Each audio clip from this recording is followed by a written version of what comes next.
Sanibonani guys, igama unqobeleni phathela mazibela eInimba ngomhla ka-29 October. Hayi-ke uLazarus besabhekane nenkinga yokuthi imbuzi ayifuni ukukhala, uthi sabathe ukhombe emqaleni umkhonto lutho imbuzi ukukhala. Hayi-ke ubaba wakhe uze wacela-ke kubantu asebalala ukuthi bemzwele phela umntwana, abevuma ukuthi-ke amukelwe ngokuphelele, bavumile kodwa still imbuzi yangakhala. Waze wathi kucela okungcono kube uyena uLazarus okhuluma nabo abantu asebalala ukuze phela-ke mhlampe bemzwele yena ngoba uyindodana yabo futhi ingane izalo yena. Ayi, uzamile-ke ukukhuluma bandla uLazarus washo ukuthi, hawu nina abongcukana, nina abojola, ngiyacela phela ukuba namukele nayo indodana yami, ubavumile. Kwathi nya, hayi udadewabo-ke kababa kaLazarus uNomfundiso ubeleke buka nje uZoleka, embuka ngehlo lokusola ukuthi ngathi khona ukushaya amanzi ngaye nale ngane afike nayo, kodwa wakhetha ukuthula, wangafuni ukuthi yabo kube khona idrama lapha emcimbini. Into ayenzile-ke uNomfundiso umane wacela ingane, wayithatha ingane kwisisebenzi sakhe uZoleka, wathi ucela ukuthi aye naye esibayeni. Emva kwalapho ukhumula iduku lakhe walibeka emahlombe uGirl, wathatha ingane waqonda ngqo esibayeni la kukhona khona uLazarus. uLazarus-ke lamshaya uvalo mebona ubavumile bemfaka esibayeni, ngoba phela siyazi sonke ukuthi lesa sibaya akumelanga angene kusona umntwana, akabhilongi khona. Yeyi guys, ube kufika nomntwana wathi Sigqibo, thathana ngomntwana, khuluma umphethe lo mntwana, cele izinyanya bazikukhanyisela indlela, zenza ibhoko elikhale ukuze umntwana amukeleke. Eyi, uLazarus wamgona umntwana, waqala-ke wakhuluma ngokujula-ke manje, washo ukuthi bekunzima, wafika uZoleka empilweni yami, washintsha impilo yami, wangipha ithemba, wangipha isipho ebengingakaze ngicabanga ukuthi ngiyoye ngisithole empilweni yami. Ube ubeka lawo mazwi enhlambuluko adiphu, shuthi-ke bamzelwa-ke nalaphaya abantu bakubo bakongcukana sebalala ngoba bayasazi vele isimo sakhe. Hhayi, sizwe siyikhala guys imbuzi, singazi nanokuthi ikhaliswa yini. And then uZoleka umane wajabula-ke bona ukuthi hayi cha, shuthi ngampela-ke yonke into ihamba ngohlelo. Hhayi, ukukhululeka-ke kumane kwaqala-ke manje kwabhala ebusweni kuZoleka benoLazarus.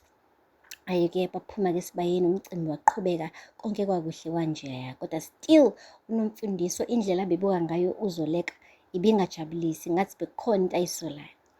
Hhayi-ke guys, uLazarus benoZoleka-ke bake bahlala ndawonye-ke, basho ukuthi yabona-ke manje sesigqibile-ke manje, sesiyogoduka sekhaya, siyokhulisa umndeni wethu, siqhubeke nobomi bethu, sihambe la emakhaya. Hhayi-ke bajabulelana, bahagana, bakhisana, kwakuhle kwanjeya. Guys, kuthe sekuyintambama-ke uNomfundiso futhi wacela umntwana ukumgona futhi. Hey, uthe membuka umntwana wathi, yazi apha endlini ngiyakwazi ukufanisa abantwana. Hayibo guys, wathi yabona nje umntwana indodakazi kamfowethu wokuqala nje, wathi umephuma nje, ndatsho ngathi yabona lezi iy'ndlebe lezi ezakamkhize. Hhayi, futhi kwacaca ngisho esekhulile. Uthi hhayi, lo wesibili-ke naye futhi ngakhona ukuthi ngibona inswebu ngisho nendlela enza ngayo izinto ukuthi hhayi ufana nabantu bale khaya, kodwa lo, yabo lo, hhayi uyangidida bakithi. Wangenelela uLazarus wathi hhayi, ingoba phela vele usamncinci, kanti-ke nama-genes le Kobhikitsha sengathi angi-overphawile this time, kodwa-ke kulungile, sizobona ekhula, ubavumile, uzobona nje uzobe nazo iy'nswebo ey'khona ezala kangcokana. Hhayi-ke guys, noZoleka wavuma ngekhanda, wavuma, bavumelana guys, amanga sebewaqambile ngalo mntwana engakahlanganisi ngisho 1 month. Yeyi, but anyway, emva kwalapho-ke umane wamuza sengathi umntwana uyashisa. Uzobani? uNomfundiso wathi uyashisa yazi lo mntwana, animgqokisanga kakhulu. Wathi uZoleka hhayi, ingoba sila emakhaya ngenzeka ukuthi le temperature yangala kayijwayele, but kulungile vele sisagoduka sesiye ekhaya manje. Hhayi, nangampela bamthatha umntwana bagoduka naye. Guys, phelanga ngisho ama-hour 10 nangu-Daphne isebenzisa laphaya kaBhikitsha, sikhale sihaye izindlu yonke sithi hayibo umntwana akekho right, umntwana akekho right. Yeyi, kwangathi bayasha bashiswa amanzi uLazarus benoZoleka begijima beya ekamereni lomntwana bavusa noqhawe wonke umuntu lapha endlini watatazela bebethi bayafika. Yes, ingane iyashisa be. Hayi, uZoleka wamane wamqukula umntwana. Lazarus wafonela udokotela wathi sisendleleni manje siyaphuthuma, umntwana uyashisa, ngicela nibe niyi-prepare lapho siyeza. Babe bephuma bonke ngomnyango bemyisa esibhedlela. Guys, umntwana kuyagula-ke manje, uguliswa ukuthi ufakiwe endaweni engamelanga afakwe kuyona. Uguliswa ukuthi bamyise ngisho esibayeni guys, bamthakazela ngiyithakazele ngesizweni zakhe. Hayibo bakithi, asithembeke ukuthi odokotela-ke bazomsiza ngoba phela le nto mekuthi into yesiZulu kuyacaca ukuthi bazohluleka.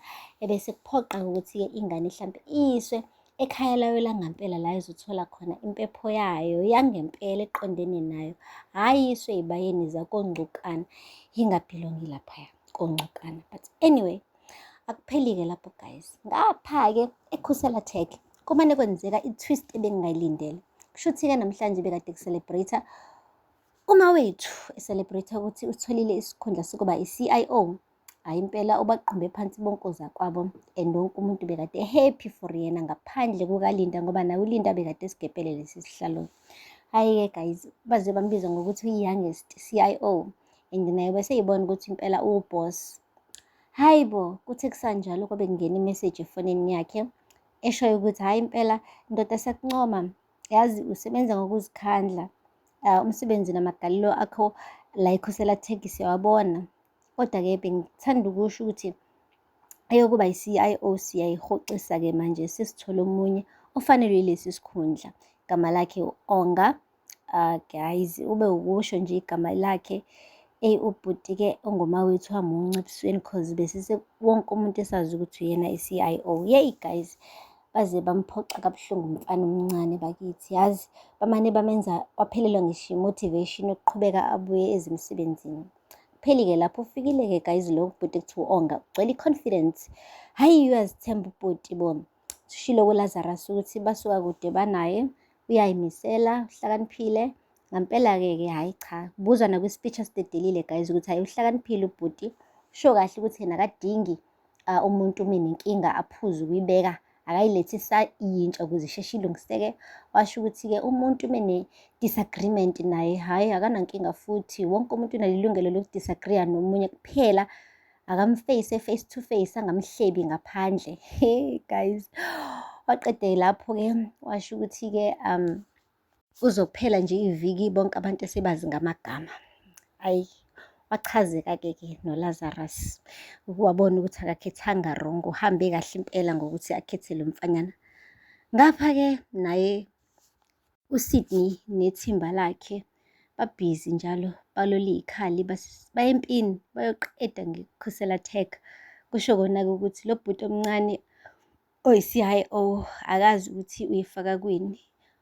Uyifaka ogibeni ubhuti, uyitshela ukuthi uthole isikhundla esisha kanti kunoshaka abakhamisile abafuna ukumgwinya engakaqali ngisho ukuqala guys ukusebenza.